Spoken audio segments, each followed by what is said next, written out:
Oi para você que acompanha a programação do canal Futura.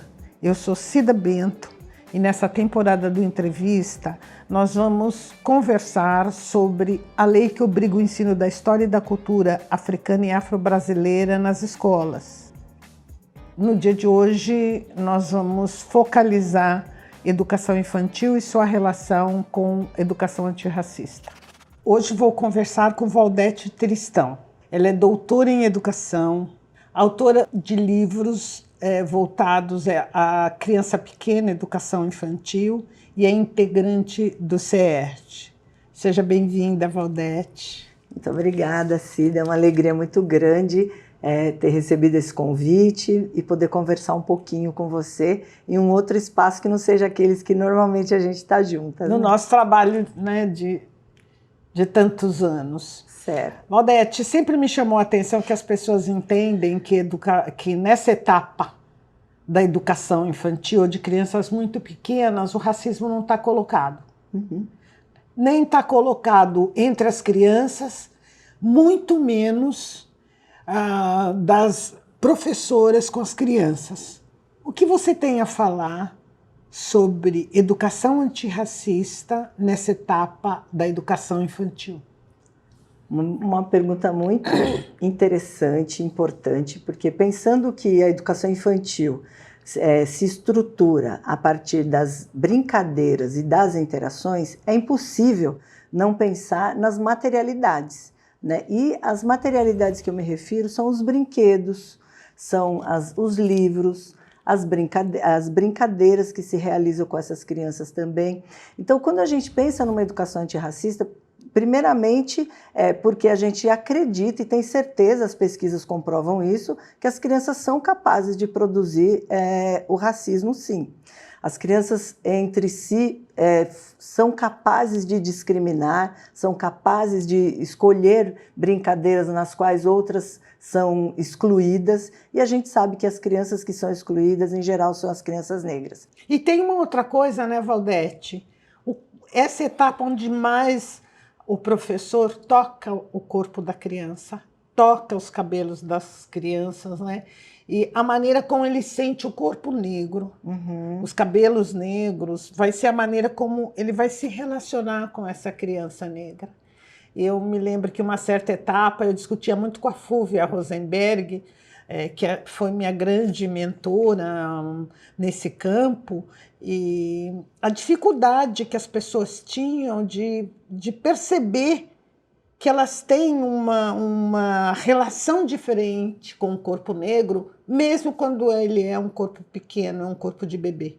Exatamente. Você me faz lembrar, inclusive, de um documento que a Fúvia foi uma das autoras também, que fala sobre os critérios para atendimento das crianças que garantam os direitos fundamentais, né? Então, nesse documento se fala que as crianças têm direito a uma atenção individual, que as crianças têm direito a expressar a sua identidade, a construir a sua identidade racial, religiosa, cultural. E muitas vezes as crianças negras são aquelas que menos são acolhidas nessa diferença, são aquelas que menos recebem carinho, né? As pesquisas também comprovam um cotidiano em que há uma distribuição do afeto diferente quando se trata de crianças negras. As crianças negras são menos acolhidas no seu choro, na sua dor, na sua tristeza, na sua dificuldade, né? Parece que a dificuldade é dela de ser inserida num grupo. Então aí a gente vê uma dificuldade da professora em perceber que ela não está garantindo esse direito, que ela não está garantindo esse direito de atenção individual. Então, quando a gente fala em distribuição desigual de afeto, a gente sabe que tem uma cor, né? A gente sabe de quem nós estamos falando que é desigualmente afetado por esse carinho da professora. E que deixa marcas, né? Porque nessa etapa da vida você não tem como simbolizar isso que está acontecendo. Você só vê que a professora toca de maneira diferente o cabelo da outra criança, tem uma reação afetuosa, mas você, enquanto criança negra, está percebendo isso. Com toda certeza. E eu tenho um exemplo assim, Cida. Você sabe, eu fui professora de educação infantil mais de 2 décadas, né? Eu fui coordenadora pedagógica. E quando você me fez lembrar o caso da Elisa, quando eu era coordenadora pedagógica numa creche no Jaraguá, e a professora trouxe um relato, né? Sensibilizada por tudo que a gente já fazia, né? Pelo processo de formação que eu estabelecia com elas. Ela veio me dizer que ela estava penteando o cabelo de uma criança branca e que a Elisa, pequenininha, com 2 aninhos e pouco, chegou perto dela e disse: e eu? Veja se essa professora não estivesse atenta, o que aconteceria? A professora podia dizer: ah, não, seu cabelo não dá, porque eu não consigo pentear o seu cabelo. Mas essa professora estava atenta, tinha uma escuta sensível e disse para a menina: daqui a pouco, Elisa, eu vou pentear o seu cabelo também. Maravilhoso exemplo. Essa é uma etapa que eu escrevi sobre ela, né, uma etapa que me tocou muito, até pela convivência com a Fúvia Rosenberg, que tinha isso como uma grande luta dela no campo da educação. Mas eu queria te perguntar uma outra coisa. Você é autora de alguns livros para o público infantil. Do Orum ao Aiê, A Criação do Mundo e Conhecendo os Orixás, de Exu a Oxalá. Qual o potencial da literatura para trabalhar a educação antirracista na infância? Então, Cida, esses 2 livros eu escrevi pensando exatamente nesse direito fundamental das crianças de terem orgulho do seu pertencimento racial, em especial naquilo que diz respeito à sua religiosidade. Não é incomum que as crianças mintam sobre um processo iniciático, por exemplo, quando são de religiões de matriz africana, para serem aceitas no grupo. Não é incomum que elas digam que pegaram piolho ou que estão doentes porque estão com a cabeça raspada. Não é incomum que as pessoas se assustem ou discriminem uma criança porque ela usa um fio de contas. Então eu pensei nesses 2 livros que eles pudessem se tornar uma materialidade dentro das escolas de educação infantil, para que as crianças que pertencem a essas religiões e suas famílias, ou mesmo que não pertençam, mas que possam desenvolver uma outra percepção a respeito das pessoas que tem uma diferença ou uma particularidade que não é a dela.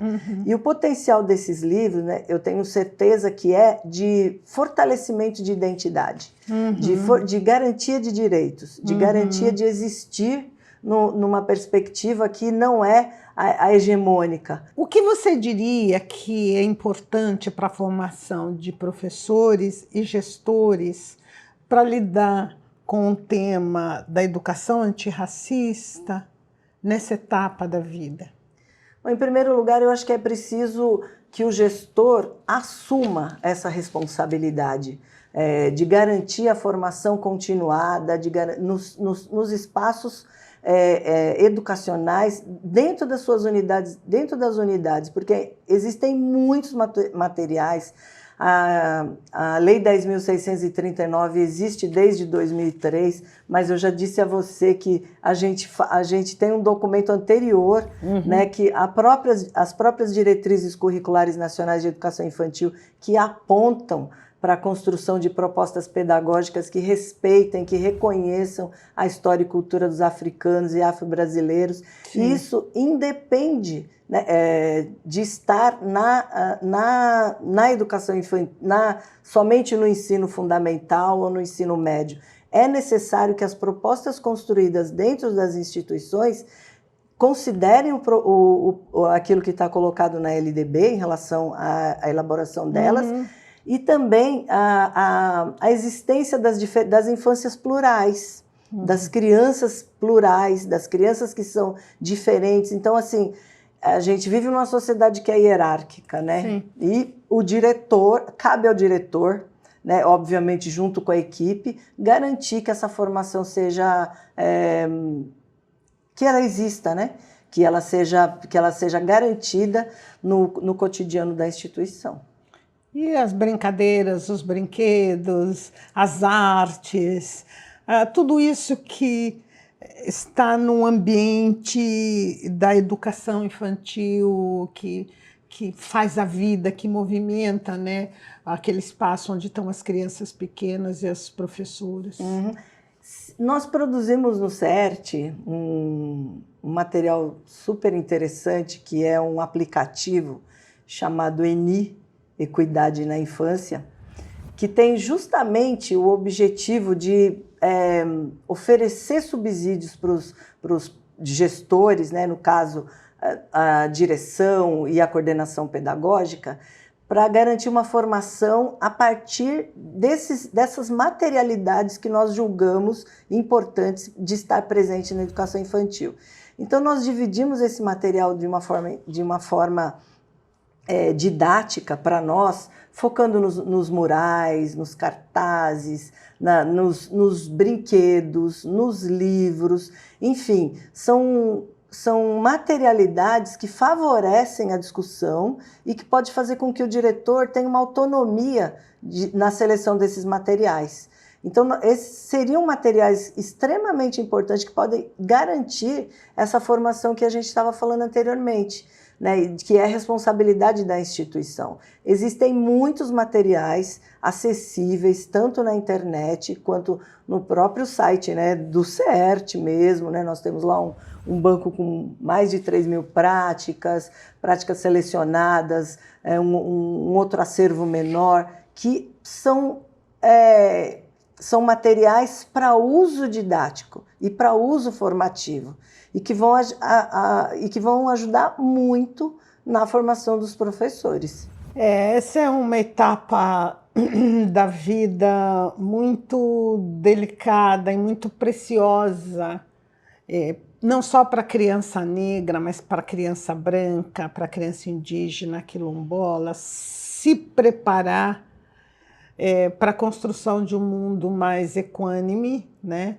e mais democrático. Então, eu vejo uma grande importância, escrevi sobre isso, e embora alguns estudos digam que a escola não pode ser um espaço reparador de tudo que as famílias e as crianças vivem de desafio no campo da equidade racial, ele tem que ser um espaço de convivência não ameaçadora, de convivência com base no afeto, né? De convivência amigável, porque nessa etapa da vida o afeto, o toque, a troca, a brincadeira são fundamentais para a criança se sentir segura daquilo que ela é e ela poder seguir em frente, né? Uhum. Eu só consigo imaginar que o espaço que vai atender a criança, ele tem que estar comprometido com esses direitos de proteção, de afeto e de amizade. Porque é só assim que a gente consegue perceber que a criança vai construindo uma identidade positiva, né, a partir daquilo que ela vai se observando, a partir daquilo que a instituição oferece para ela, né, um espaço onde ela se veja representada nos cartazes, nos murais, os arranjos familiares respeitados, né, os brinquedos que a representem, bonecas negras de qualidade, né, bonecas negras bem feitas, né, livros infantis que tenham personagens negros, que contem das histórias cotidianas, né, que contem de famílias negras que fazem os seus aniversários, por exemplo, para que crianças negras e não negras, indígenas, quilombolas, ribeirinhas, possam também se ver, porque isso é educar as relações raciais também. E a gente educa as relações raciais desde a educação infantil, fazendo com que essa convivência entre os diferentes não sejam experiências que as tornem, que promovam desigualdades. Sim. Considerando que os diferentes, aí são os brancos também, não é? Os diferentes dos brancos, mas aí pensando a criança branca, a criança indígena, a criança asiática, enfim, os diferentes grupos de criança. Nós não temos uma universalidade branca, né? Então, acho que é bem legal pensar isso. E eu fecho esse momento nosso trazendo nos nossos saberes e fazeres uma experiência que dialogue com isso que a gente está conversando aqui. Te agradeço muito nossa conversa. Obrigada, Cida. Obrigada pela confiança, pelo carinho e pelo convite. Olá, eu sou a Bárbara Karine Soares Pinheiro, idealizadora e sócia da Escola Afro-Brasileira Maria Filipa, a primeira escola afro-brasileira do Brasil, e submeti o projeto Que Há de Améfrica em Nós no Prêmio Educar, que foi um dos contemplados da premiação no ano de 2022, que teve como finalidade estruturar o ano letivo das crianças a partir de um macroprojeto transversal que organizasse as unidades da escola dentro desse projeto em perspectiva Sankofa. Então, a primeira unidade do projeto Que Há de Améfrica em Nós, as crianças trabalharam dentro do eixo temático da ancestralidade, a segunda unidade dentro do eixo temático da identidade, pois só sabendo de onde viemos, sabemos quem somos, e a terceira unidade trabalhando dentro do eixo temático comunidade, pois só sabendo de onde viemos, quem somos, saberemos os nossos passos futuros dentro de uma perspectiva emancipatória para a nossa comunidade. Dentro desse projeto tivemos alguns subprojetos, como a Mariscada, que é um festival artístico afro-indígena. Tivemos também a Afrotec, que é uma feira de ciência africana e afrodiaspórica, bem como tivemos também o subprojeto Aulas no Quilombo, que são aulas de campo na nossa cidade. Se quiser ver novamente esse programa ou algum conteúdo do canal Futura, acesse o Globoplay. Obrigada, tchau!